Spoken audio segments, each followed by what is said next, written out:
C'est dans ce contexte que je me tourne maintenant vers les élections législatives à venir. Et malgré tout ce qui s'est passé, j'ai fait le choix, pour l'intérêt supérieur du Sénégal, de m'engager dans cette nouvelle bataille, aux côtés d'autres partis politiques et d'autres coalitions. Cela inclut même notre ancienne coalition, où certains membres, lors de la présidentielle, avaient refusé de s'investir pleinement, voire même travailler contre le candidat de notre camp. Ce choix, je l'assume pleinement. C'est un sacrifice que j'accepte, car au-delà des désaccords et des divergences personnelles, c'est l'avenir de notre pays qui doit toujours primer. Pour bâtir cette intercoalition, j'ai fait tout ce qui était en mon pouvoir pour parvenir à un accord global, couvrant tous les départements. Malheureusement, les exigences divergentes des uns et des autres n'ont pas permis d'aboutir à un consensus total. Toutefois, nous avons réussi à conclure des accords partiels. Les discussions se poursuivent. Je compte bien respecter scrupuleusement mes engagements, car pour moi, la parole donnée est sacrée et l'intérêt de la nation reste au-dessus de toute autre considération. Mesdames et messieurs de la presse, chers compatriotes, aujourd'hui, il est clair que nous sommes dirigés par un gouvernement qui n'arrive pas à prendre la pleine mesure des enjeux. Depuis son installation, qu'avons-nous vu du surplace, du pilotage à vue, des promesses sans lendemain, surtout l'absence de solutions concrètes pour répondre aux préoccupations urgentes de notre peuple. Et pendant ce temps, les problèmes persistent et s'aggravent.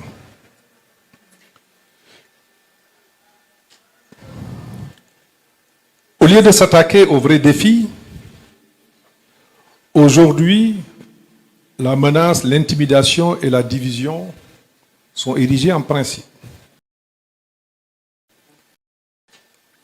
Les autorités cherchent à faire taire les voix discordantes plutôt que de rassembler et de construire un avenir commun. Le peuple sénégalais mérite mieux que cela. Le pouvoir ne s'exerce pas dans la peur ou la contrainte. Le pouvoir s'exerce dans le dialogue, la concertation et l'action au service du bien commun. En République et en démocratie, le pouvoir s'exerce par la persuasion et non par la terreur. Mesdames, Messieurs de la presse, chers compatriotes, ces derniers jours, des accusations graves ont été portées contre ma personne.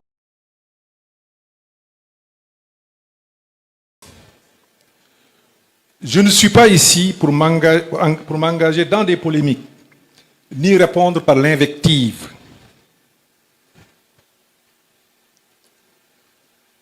Parce que les attentes du pays sont ailleurs.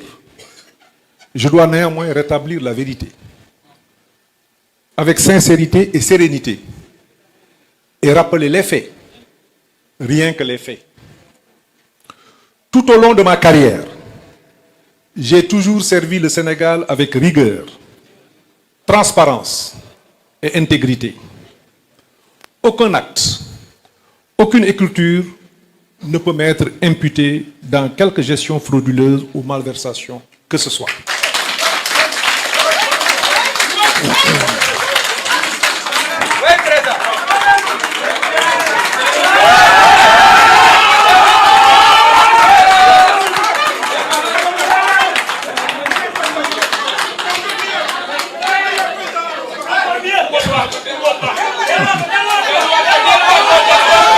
S'il vous plaît.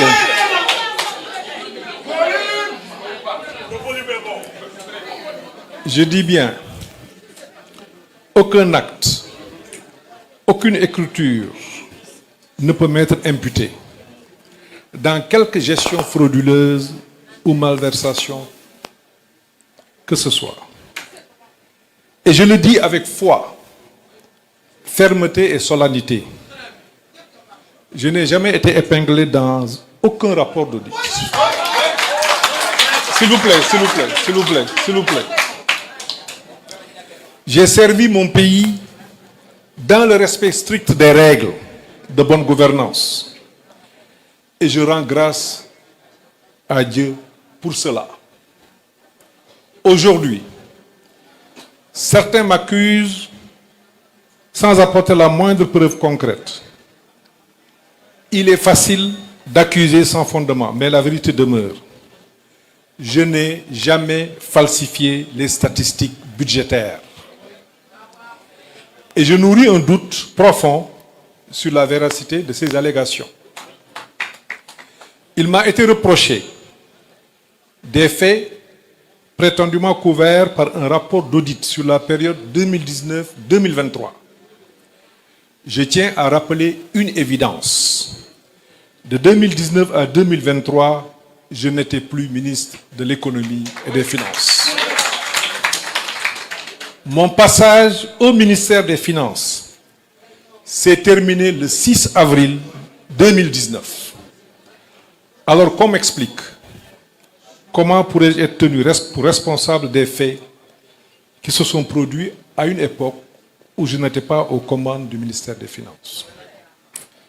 Ces accusations, me semblent, sont non seulement infondées, mais sont révélatrices d'une volonté délibérée de nuire ou de désinformer. L'honnêteté intellectuelle et la rigueur devraient être les bases du débat. Ce qui est attendu du gouvernement, c'est de répondre aux besoins du peuple sénégalais et non de se livrer à un jeu de diversion. Je les invite à sortir des querelles et à se concentrer sur l'essentiel, c'est-à-dire gouverner pour le bien de notre pays.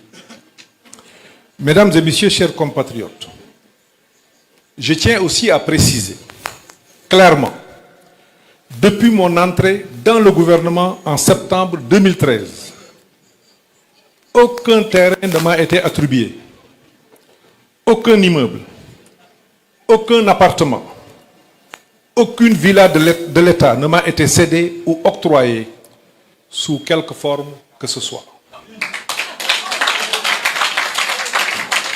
Ces accusations d'accaparement de biens publics me concernant sont injustifiées